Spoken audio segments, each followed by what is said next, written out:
शिवानी और आप देख रहे हैं बीजापुर एक्सप्रेस। चलते हैं खबरों की ओर।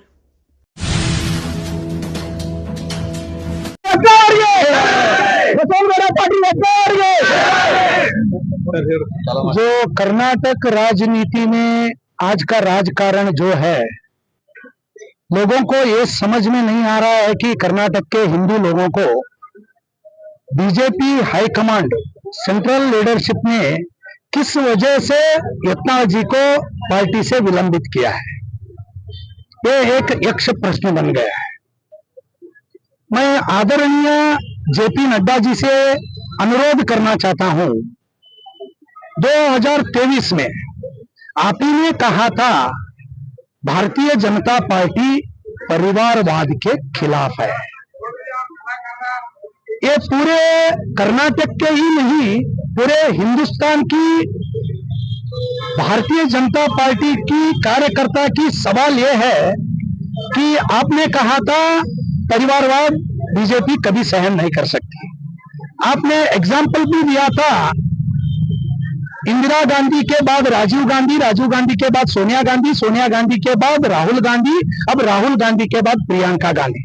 और आपने आगे जाकर यह भी कहा था लालू प्रसाद के बाद राबड़ी देवी, उसके बाद उसका बेटा, करुणानिधि के बाद उसके बेटा स्टालिन वगैरह वगैरह, और उद्धव ठाकरे के बाद आदित्य ठाकरे, और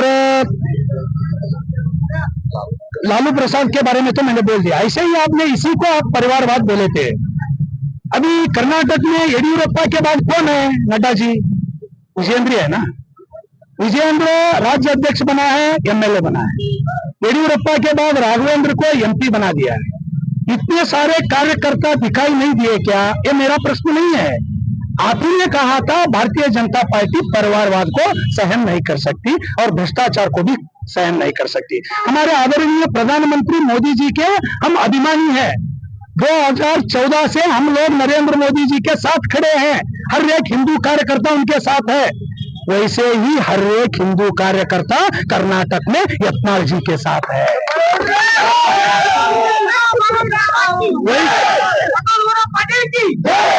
वैसे ही हर एक कर्नाटक के हिंदू कार्यकर्ता अमित शाह जी के साथ है। वैसे ही योगी आदित्यनाथ जी के साथ है। वैसे ही हम लोग स्वयं सेवक है, इसलिए हम भाजपा को चुनते हैं। ये हमारे आद्य कर्तव्य है कि हम भारतीय जनता पार्टी के सिवाय और कहीं जाते नहीं है। हमको कांग्रेस क्या है पता नहीं है। वंशवाद का राजनीति कांग्रेस वालों ने किया है, जेडीएस वालों ने किया है, फिर कर्नाटक में बीजेपी का वंशवाद क्यों? इसका जवाब जनता मांग रही है। आदरणीय नड्डा जी, आपको इसका जवाब देना पड़ेगा, हमारी विनंती है। येडियुरप्पा संसदीय मंडली में आपने येडियुरप्पा जी को शामिल किया, उसके बाद विजेंद्रा को राज्य अध्यक्ष बनाने की जरूरत क्या है? मोदी जी का अपमान हो रहा है ना इधर। जब मोदी जी कहते हैं हम वंशवाद भ्रष्टाचार के खिलाफ है, तो कर्नाटक में क्या हो रहा है? एक मेरे को प्रमोद महाजन जी का वक्तव्य याद आता है, जब बीजापुर में को उन्होंने 1984 में 94 में शायद 94 में आया था, जब बसंत गौड़ा जी पहली बार इलेक्शन खड़े हुए थे, उन्होंने कहा था चलता घोड़ा रुका क्यों, चूल्ही पर रखी हुई रोटी जल कर राख क्यों हुई? इसका जवाब ये परिवारवाद कर्नाटक में नहीं दिखाई दे रहा है क्या? ऐसा क्यों? शिवराज सिंह चौहान मुख्यमंत्री थे, उनको निकाल दिया, उधर बीजेपी को कुछ असर हुआ नहीं हुआ। हरियाणा के मनोहर लाल खट्टर जी मुख्यमंत्री थे, उनको निकाल दिया तो बीजेपी को असर नहीं हुआ। कर्नाटका छोड़ के बाकी सब जगह बीजेपी हाईकमांड बहुत मजबूत है। जब कर्नाटक की बात आती है तो येडियुरप्पा की फैमिली के पीछे क्यों दौड़ती है? ये कर्नाटक की हर एक कार्यकर्ता का सवाल है। आदरणीय मोदी जी, हम आपके साथ तो कभी नहीं छोड़ेंगे। हमको भारत बचाना है, हमको आप प्रधानमंत्री बनना है, बन के रहना है। आपके बाद अब तो देश चाय वाला चला रहा है, भारत की जनता चाहती है आपके बाद गाय वाला देश चलाए। अमित शाह जी जैसा नेता वो मिनिस्टर बने, ये जनता चाहती है।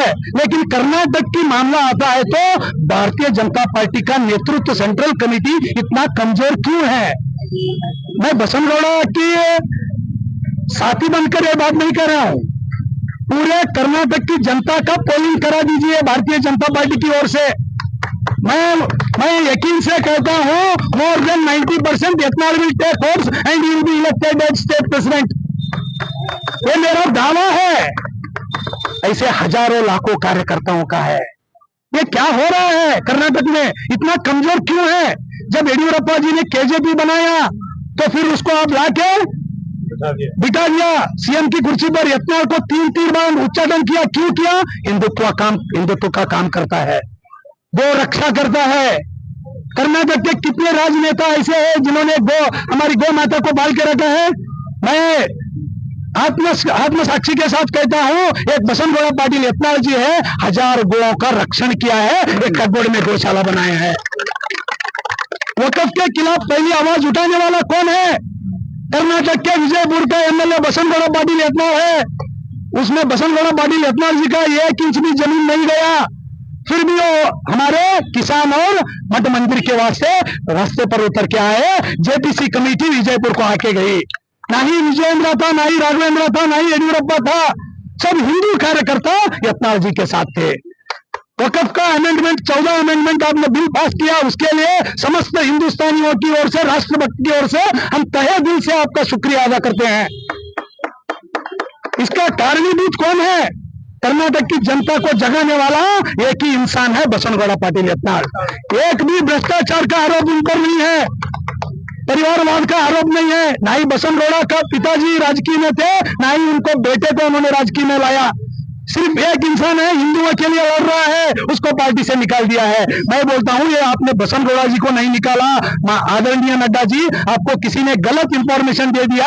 आपने कर्नाटक में हिंदुत्व को निकाल दिया बीजेपी से, ऐसा लग रहा है। और एक बार मैं इस आदेश पर पुनर्विचार करने की अनुरोध करता हूं। मैं हिंदू छोड़ के कभी किधर जाने वाले हम लोग नहीं है। हम यत्नाल को अगर पार्टी वापस नहीं लिया तो मुझे 100% विश्वास है, बीजापुर जनता हिंदुत्व के आधार पर यत्नाल को ही चुनेगी।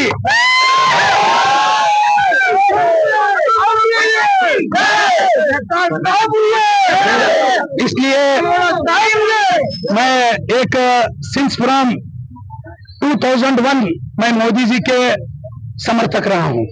मोदी जी ने कहा था, आज भी मुझे याद है, जब वो पहली बार 2001 7 अक्टूबर 2001 को सीएम बने, उन्होंने कहा था, पत्रकार ने पूछा आप सीएम बन गए कैसा लग रहा है? तो हमारे मोदी जी ने कहा था, मैं कल भी सीएम था, आज भी सीएम हूं, आगे भी सीएम रहूंगा। सीएम का मतलब होता है not only chief minister, common man.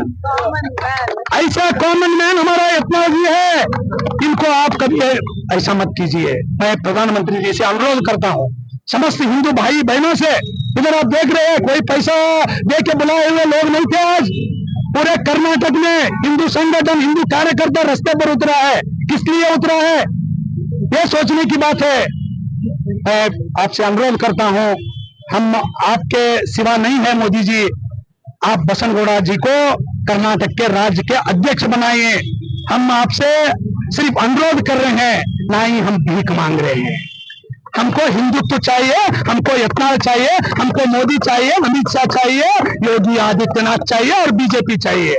इसलिए मैं अनुरोध करता हूं जनता की ओर से, हिंदुत्व की ओर से, हिंदू आखिरी कार्यकर्ता की ओर से, आप बसनगौड़ा पाटिल यत्नाल जी को मौका दीजिए। कर्नाटक का चित्र बदल जाएगा, कर्नाटक का चित्र बदल जाएगा। ना ही ऑपरेशन करने की जरूरत पड़ेगी, ना ही एमएलए को ढूंढ के लाने की जरूरत पड़ेगी।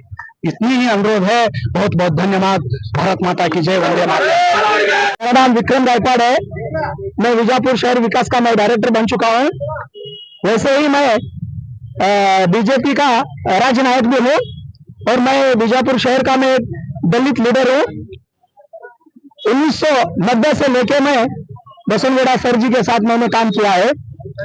नड्डा जी से मैं इतना ही बात कहना चाहता हूँ कि आप राष्ट्रीय अध्यक्ष है, इन लोगों के बातें सुन के, फॉर एग्जाम्पल येडियुरप्पा जी बोलिए या विजेंद्र जी बोलिए, इन लोगों की बात सुन के कोई तो भी मिसगाइड आपको करता होगा, उनको छोड़ के भी इन लोगों की बात मत सोचे। क्यों? हिंदुत्ववादी से चलने वाले बसनगौड़ा पाटिल यत्नाल एक ही ऐसे व्यक्ति है जो बीजेपी में सरकार ला सकते हैं।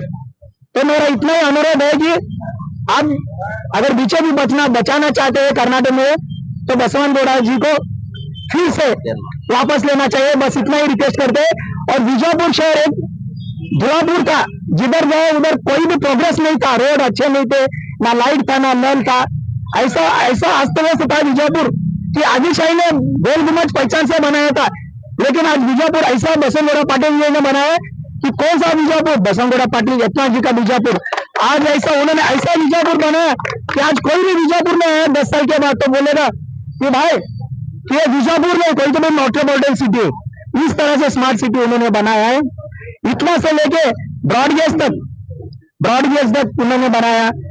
और वो सेंट्रल मिनिस्टर हो चुके हैं, उन्होंने बीजापुर से लेके बॉम्बे तक ट्रेन बनाया, और बीजापुर से लेके हैदराबाद तक ट्रेन बनाया, बीजापुर से लेके बेंगलुरु तक ट्रेन बनाया। लोगों को तकलीफ होती थी जर्नी करने के लिए, खाली 70 रुपीज में यहाँ से बॉम्बे आदमी आज जा सकता है। यहाँ से कोई भी बंदी मिलने में गए तो भी 70 रुपए में कोई ऑटो रिक्शा वाला ले नहीं सकता, 70 रुपीज में जा सक रहे। और स्लम, इतना स्लम एरिया था, उन्होंने स्लम मुक्त किया, हजारों से गरीब लोगों को घर बनवा के दे दिया उन्होंने। इतना भी उन्होंने SC/ST लोगों के लिए SC/ST ऑफिस से जितना चाहे उतना लोन दे दिया उन्होंने।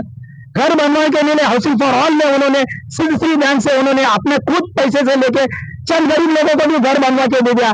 ऐसा गण्य व्यक्ति मिलना चाहिए तो बहुत कठिन है।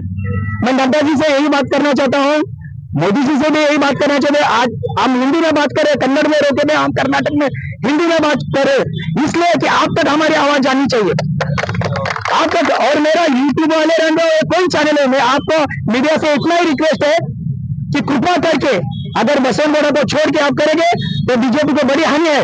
अगर बसवगौड़ा जी को लेके करेंगे तो 100% बीजेपी सरकार है। भारत माता की बीजापुर के बीजेपी सबकी तरफ से आपको हम अनुरोध करते हैं, जो आप वो ऑर्डर दिया है उसको वापस लीजिए, नहीं तो ये अच्छा नहीं होगा।